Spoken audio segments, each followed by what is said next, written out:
गई, चलो मेरे साथ। वह आगे बढ़ गया और सानिया मजबूरी में उसके पीछे चल पड़ी। वह खुद को कोस रही थी कि उसने ध्रुव की बातों पर भरोसा क्यों किया। उसने कहा था कि वह उसे बचा लेगा, लेकिन खुद ही फंस गया और उसे भी मुसीबत में डाल दिया। वह स्विमिंग पूल के पास जाकर रुक गई, क्योंकि पानी में पहले से हलचल हो रही थी। विराज तैराकी में बहुत तेज था। उसने 3 साल पहले नेशनल लेवल पर प्रतियोगिता भी जीती थी और कई ट्रॉफियां हासिल की थी। वह बचपन में पढ़ाई के साथ साथ हर काम में आगे था, जबकि सानिया को किसी चीज में खास दिलचस्पी नहीं थी। उसकी दुनिया सिर्फ कहानियों और किताबों तक सीमित थी। बचपन से ही वह विराज से बहुत डरती थी, क्योंकि उसका गुस्सा बहुत खतरनाक था। वह गुस्से में किसी की परवाह नहीं करता था। वह बहुत गंभीर स्वभाव का था और उसे बेकार की हंसी मजाक पसंद नहीं था। घर वाले भी उसे बहुत कम मुस्कुराते देखते थे, और जिस दिन वह मुस्कुरा देता था उस दिन सबको हैरानी होती थी। बचपन से ही वह सानिया की हर बात में दखल देता था। उसे दोस्तों के साथ घूमने नहीं जाने देता था, और अगर वह छुपकर निकलती तो भी वह उसे पकड़ लेता था। और सानिया को समझ नहीं आता था कि उसे कैसे पता चल जाता है। जब दादाजी ने दोनों की शादी तय की तो सानिया को लगा कि विराज मना कर देगा, लेकिन जब उसने हाँ कह दी तो वह टूट गई। किसी ने उसकी नहीं सुनी और उसे जबरदस्ती उसके सामने बिठा दिया गया और उसे इस रिश्ते को स्वीकार करना पड़ा। जब सगाई हो रही थी, दादाजी अपनी इज्जत को लेकर परेशान थे, लेकिन जैसे ही उसने अपनी अनुमति दी, सबने राहत की सांस ली। बाद में उसकी मम्मी ने भी उसे डांटा, क्योंकि सगाई के समय उसके व्यवहार से वह डर गई थी। सगाई के बाद विराज का सख्त रवैया और बढ़ गया। वह न खुद चैन से रहता था, न उसे रहने देता था। आज भी वह उसे यहाँ लेकर आया था। सानिया ने पूल से दरवाजे तक का रास्ता देखा और खुद को हिम्मत देने लगी, लेकिन जैसे ही वो भागकर दरवाजे की तरफ गई, गार्ड ने बाहर से ताला लगा दिया था। सानिया वहीं रुक गई। तभी विराज ने उसे पीछे से उठाया और वह उसे मारती रही, लेकिन अगले ही पल उसने उसे पानी में फेंक दिया और खुद किनारे पर बैठ गया। जब तक तुम हाथ पैर चलाती रहोगी तब तक तुम जिंदा रहोगी, अगर रुक गई तो डूब जाओगी। पास रखे फलों में से उसने एक सेब उठाया और खाते हुए उसे देखने लगा, जैसे कोई तमाशा देख रहा हो। कुछ ही देर में सानिया की ताकत जवाब देने लगी और उसके हाथ पैर धीरे धीरे रुकने लगे। आंखों के सामने अंधेरा छाने लगा, पानी उसके अंदर जाने लगा। वह पूरी तरह डूबने ही वाली थी कि तभी विराज की आंखों में पहली बार घबराहट दिखी। उसने झट से पानी में छलांग लगाई और सानिया को पकड़कर बाहर खींच लिया। सानिया बेहोश होकर उसकी बाहों में पड़ी थी। विराज कुछ पल तक उसे देखता रह गया, जैसे उसे अपनी ही हरकत पर यकीन न हो रहा हो। उसने उसे जमीन पर लिटाया और उसकी सांसें वापस लाने की कोशिश करने लगा। कुछ ही देर में सानिया ने खांसते हुए आंखें खोली और जोर जोर से रोने लगी, लेकिन इस बार विराज चुप था। उसकी आंखों में गुस्से की जगह कुछ और था, शायद पछतावा या शायद कोई ऐसा एहसास जिसे वह खुद भी समझ नहीं पा रहा था। और यहीं से उनकी कहानी ने एक ऐसा मोड़ लिया जहां डर, नफरत और एक अजीब सा रिश्ता धीरे धीरे बदलने वाला था। सानिया जोर जोर से खांस रही थी। उसने डर के मारे विराज की गर्दन पकड़ ली। उसका पूरा शरीर कांप रहा था। जिस चीज से उसे सबसे ज्यादा डर लगता था, उसी में विराज ने उसे डाल दिया था। वह उसके कान के पास जाकर डरते हुए बोली, मैं आपसे बहुत नफरत करती हूँ, आप बहुत बुरे इंसान हैं। विराज ने कुछ नहीं कहा, लेकिन उसका दिल जोर जोर से धड़का। उसे ये बात बिल्कुल पसंद न आई। उसने सजा के तौर पर सानिया को फिर से पानी में फेंक दिया। सानिया फिर से चिल्लाने लगी। अपनी गलती समझते ही वो बोली, सॉरी, मैं मजाक कर रही थी, आप बहुत अच्छे हैं, दुनिया के सबसे अच्छे इंसान हैं। उसे यूं बदलते देखकर विराज ने उसे फिर से खींचकर बाहर निकाल दिया। सानिया फर्श पर लेट गई और गहरी सांस लेने लगी। उसका पानी का डर अब कुछ कम हो चुका था, लेकिन अब उसे सिर्फ एक इंसान से डर लग रहा था, उसके पास बैठा उसका पति विराज। दूसरी तरफ सानिया की हालत देखकर विराज के मन में अजीब सी भावनाएं जागने लगी। वह जाने लगी तो उसने खींचकर उसे अपनी गोद में बिठा लिया। सानिया की नजरें उठ नहीं पा रही थी। आपने कहा था सजा के बाद मुझे घर छोड़ देंगे, मुझे घर जाना है प्लीज, सानिया ने डरते हुए कहा। एक ही शर्त पर तुम्हें यहाँ से जाने दूंगा, विराज ने उसे अपने गोद में कसकर बैठाते हुए कहा। मुझे किस करो। उसका लहजा सख्त था। सानिया को उसके इस व्यवहार पर अजीब लगा। वह हमेशा आदेश की तरह बात करता था। उसकी आंखों में आंसू आ गए और उसने नाम में सिर हिला दिया, लेकिन अगले ही पल विराज ने उसके होठों को पकड़ लिया। उसके हाथ सानिया के दिल की धड़कनों पर थे। वह पूरी तरह उसमें खो गया था और सानिया रो रही थी। तभी अचानक विराज का मोबाइल बजा। वह उससे अलग हुआ। सानिया ने फिर से अपना सिर उसके कंधे पर रख दिया। वह न उसके पास जा रही थी न दूर। आखिर उसे उसी के पास लौटना पड़ा था। फोन पर दादाजी थे। गोलू ने उनसे पैसे लिए थे। बता दिया था कि विराज सानिया को अपने साथ ले गया है और उसने मना किया था कि घर में किसी को ना बताया जाए। यह सुनकर दादाजी गुस्सा हो गए और उन्होंने विराज को 15 मिनट में शिवांशी विला पहुंचने को कहा।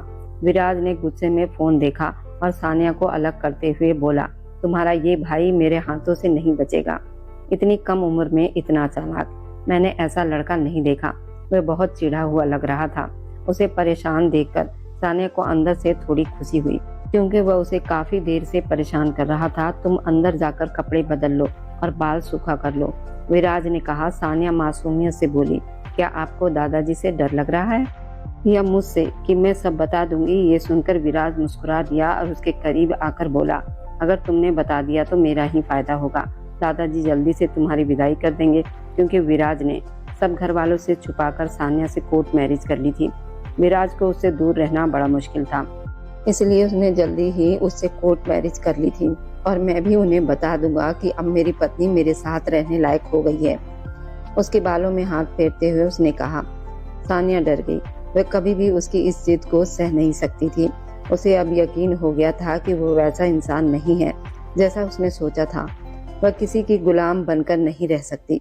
उसे अपने हक के लिए बोलना होगा। विराज ने उसे कंधे से पकड़कर कमरे की तरफ इशारा किया तो वह जल्दी से अंदर चली गई। बाल सूखा कर उसने कपड़े बदल लिए। सुबह के समय दोनों शिवांशी विला पहुंचे। दादाजी गुस्से में इधर उधर घूर रहे थे। थोड़ी दूर ध्रुव सोफे पर उल्टा लेटा हुआ था। दादाजी ने उसे डांटा था और अब वो उठ भी नहीं पा रहा था। उसकी माँ उसे बार बार बर्फ लगा रही थी। विराज और सानिया अंदर आए। विराज ने उसे कमरे में जाने को कहा। वह चुपचाप चली गई। दादाजी ने बाकी सबको भेज दिया और विराज से बोले, तुम ये सब क्यों करते हो? मैंने तुम्हें समझाया है कि उसे परेशान मत किया करो। वह अभी छोटी है, उसे समझने में समय लगेगा। तुम उसे समझाने की बजाय और परेशान करते हो। कल रात भी वो रोते हुए मेरे पास आई थी और कह रही थी वो तुम्हारे साथ नहीं जाएगी। ये सुनकर विराज चौंक गया। बोला, उसने आपसे ये कब कहा? दादाजी ने सख्ती से कहा। अगर उसने कहा भी है तो गलत नहीं। तुम्हारा व्यवहार ठीक नहीं है। पत्नी और बाकी लड़कियों में फर्क करना सीखो। अगली बार मैं अपने पोते की बहू के मामले में कोई समझौता नहीं करूंगा। विराज ने कहा, मैंने ऐसा क्या किया? वो मेरी पत्नी है, मेरी इज्जत है। मैं उसे ये इज्जत नहीं दे सकता कि वो सबके सामने मेरी बेइज्जती करे। क्या गलत तरीके से घूमे, ये मेरी सोच के खिलाफ है।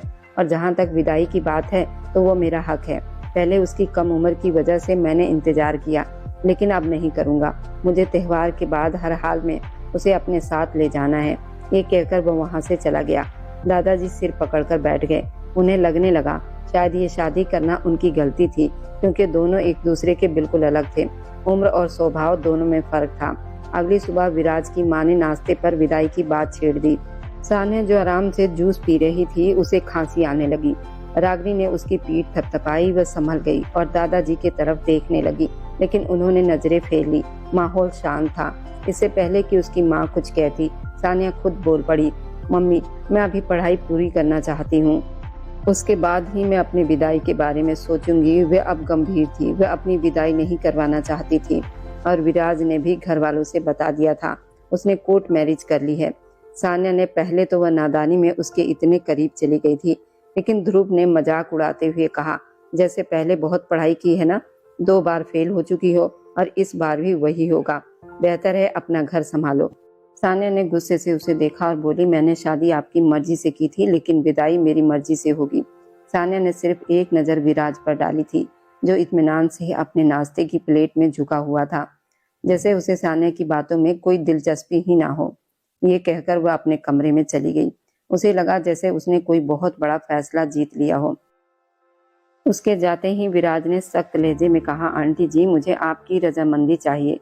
सविता जी ने गहरी सांस ली और बोली, मैं तुम्हारे अंकल से इस बारे में बात करूंगी। आज वो वापस आ जाएंगे, फिर मैं तुम्हें पक्का जवाब दे दूंगी। इसके साथ ही उन्होंने रागिनी के हाथों पर अपना हाथ रखा और रागिनी से बोली, मेरी बेटी की बातों का बुरा मत मानना। अरे कैसी बातें कर रही हो आप? वो मेरी भी तो बहू है और मुझे उससे प्यार है, रागिनी ने नरमी से कहा, लेकिन उसके चेहरे की हल्की सी मुस्कान में छुपा गुस्सा साफ दिखाई दे रहा था। दिल ही दिल में उसे सानिया पर भी गुस्सा आ रहा था। उसके बाद वह सानिया के कमरे में गई। और उसका हाथ पकड़कर झटका देते हुए बोली, ये क्या तमाशा था जो तुमने बाहर लगाया हुआ था? जब बड़े मौजूद होते हैं तो बोलने से पहले सोचना चाहिए। मैंने तुम्हें कितनी बार समझाया है कि अपनी जुबान काबू में रखा करो। शुक्र करो तुम्हें विराज जैसा लड़का मिला है, अगर कोई और होता तो तुम्हें संभालना मुश्किल हो जाता। सान्या ने तड़प कर अपनी माँ की तरफ देखा और बोली, मैं विराज जैसे इंसान के साथ नहीं रहना चाहती। मुझे पूरी जिंदगी उनकी नौकरानी बनकर नहीं जीना। बचपन से लेकर आज तक मैंने सिर्फ उनकी ही बात मानी है और सिर्फ उनका ही हुक्म माना है।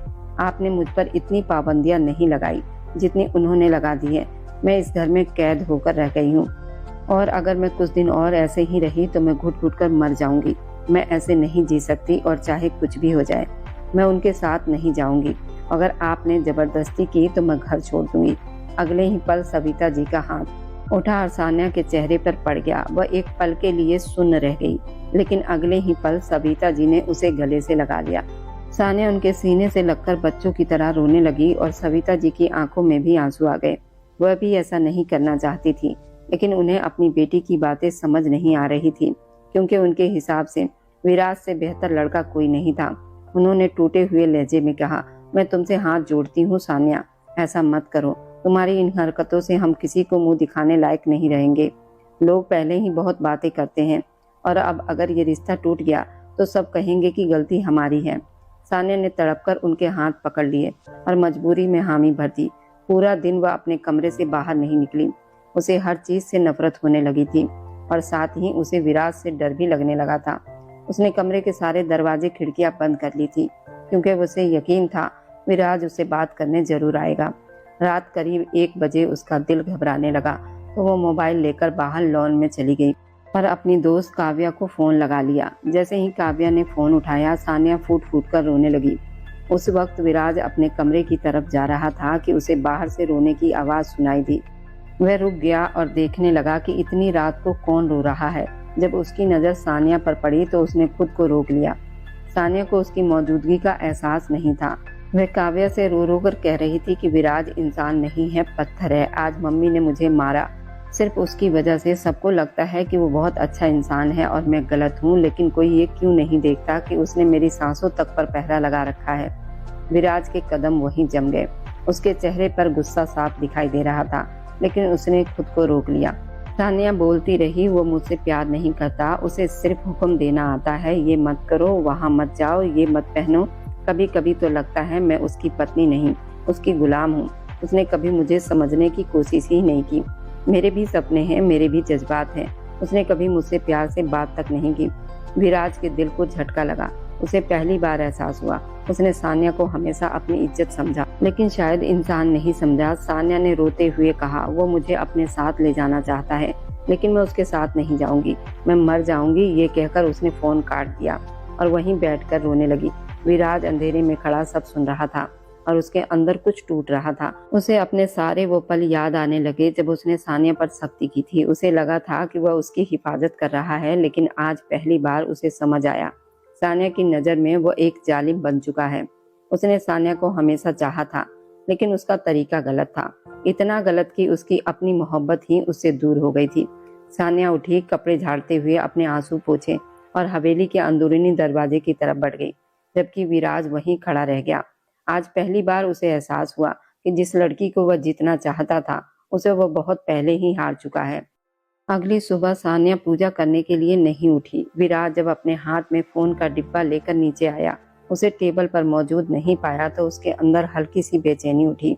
उसके कमरे में जाना चाहता था, लेकिन इस बार उसने खुद को रोक लिया। वह उसे परेशान नहीं करना चाहता था। वह शाम तक इंतजार करता रहा। सान्या बैठी पूजा कर रही थी कि तभी विराज की दोबारा आवाज गूंजी, आगे तुम किस यूनिवर्सिटी में एडमिशन लेना चाहती हो? सान्या को अपने कानों पर यकीन नहीं हुआ। रागिनी ने सिर झुकाकर मुस्कान दबाई। ध्रुव भी हैरानी से उसे देखने लगा। सान्या हिचकिचाई, लेकिन दिवाली के बाद तो विदाई की बात हो रही है और मेरे पेपर भी पूरे नहीं हुए, शायद मैं पास भी नहीं हो पाऊं। विराज ने ठहर कर कहा, आज से लाइब्रेरी में आना, मैं तुम्हें पढ़ाऊंगा। पास तुम जरूर होगी और विदाई का मतलब ये नहीं है कि तुम आगे नहीं पढ़ सकती। उसकी आवाज में पहली बार हुक्म से ज्यादा भरोसा था। सान्या को गुस्सा भी आया और अजीब सा एहसास भी हुआ। रात को वह किताबें लेकर लाइब्रेरी पहुंची। विराज पहले से मौजूद था। उसने उसके सामने फोन का डिब्बा रखा। ये तुम्हारे लिए है। सान्या की आंखें फैल गई। उसने यकीन न करते हुए खुद की तरफ इशारा किया। विराज ने हल्की सख्ती के साथ लेकिन संभल कर कहा, यहाँ तुम्हारे अलावा कोई नहीं है, और फिर खुद को शांत करते हुए नरमी से पढ़ाना शुरू किया, बिना डांटे, बिना मजबूर किए। कई बार वह उसके करीब आया, लेकिन इस बार उसने उसकी इजाजत के बिना उसे छुआ तक नहीं। सानिया के दिल में पहली बार डर की जगह हल्की सी धड़कन ने जन्म ले लिया। पढ़ाई खत्म हुई तो वह जल्दी से निकलना चाहती थी, लेकिन विराज ने रोक लिया। तुम्हें क्या पसंद है? कौन सा रेस्टोरेंट अच्छा लगता है? तुम्हारे फेवरेट ड्रिंक क्या है? सानिया हैरान रह गई। उसने कभी उससे ऐसी बातें नहीं की थी। उसने शहर के सबसे महंगे रेस्टोरेंट का नाम लिया। विराज ने तुरंत कहा, कल तैयार रहना, हम वही लंच करेंगे। सानिया ने तुरंत दादाजी का नाम लिया, लेकिन विराज ने कहा, मैं बात कर लूंगा। अगले दिन सानिया जानबूझकर दुपट्टा कंधे पर रखा। वह उसका रिएक्शन देखना चाहती थी। विराज ने देखा, लेकिन कुछ नहीं कहा, और थोड़ी देर के बाद सानिया खुद ही दुपट्टा सिर पर ले लिया। उसे एहसास हुआ वह कई बार सिर्फ उसे चिढ़ाने के लिए ऐसा करती थी। रास्ते में विराज ने गाड़ी रोकी और उसके लिए गजरा खरीदा। उसे खाना खिलाया, आइसक्रीम खिलाई। सानिया खुद को रोक नहीं पाई। आप ये सब क्यों कर रहे हैं? विराज ने सादे लहजे में कहा, अपनी पत्नी के लिए कर रहा हूँ और मुझे अच्छा लग रहा है। सानिया ने धीमे से कहा, आप पहले ऐसे नहीं थे। विराज ने नजरें झुकाकर कहा, मुझे नहीं पता था कि मोहब्बत जताना भी जरूरी होता है।